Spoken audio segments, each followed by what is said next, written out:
Menteri Koordinator Bidang Pembangunan Manusia dan Kebudayaan Muhadjir Effendi mengusulkan setiap pasangan yang ingin menikah punya sertifikat perkawinan. Sertifikat ini bisa diperoleh jika calon mempelai mengikuti pembekalan pranikah yang diselenggarakan negara mulai tahun 2020. Menanggapi hal tersebut, Saifuddin Latif, Kabag Humas Kemenak Sumsel menyambut baik hal ini karena dapat mematangkan mental pasangan yang menikah yang syaratnya bimbingan tersebut harus dilakukan minimal 25 pasangan di setiap KUA melalui waktu yang singkat yang hanya 1 minggu dan selanjutnya akan mendapatkan sertifikat. Sendiri ini sudah berjalan selama 2 tahun.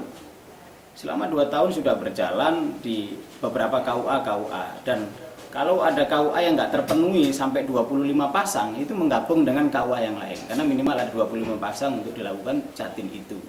Jadi di Kementerian Agama nggak ada masalah, berjalan, dan itu bisa dilakukan dengan waktu yang cukup singkat dan cukup antusias jatim-jatim kita ikut mengikuti bimbingan perkawinan itu namanya. Pelatihan ini nantinya agar bekerja sama dengan Kementerian Agama dan Kementerian Kesehatan. Pasangan akan dibekali pengetahuan soal ekonomi keluarga hingga saran yang harus dilakukan ketika berumah tangga. Tim Liputan Sriwijaya TV.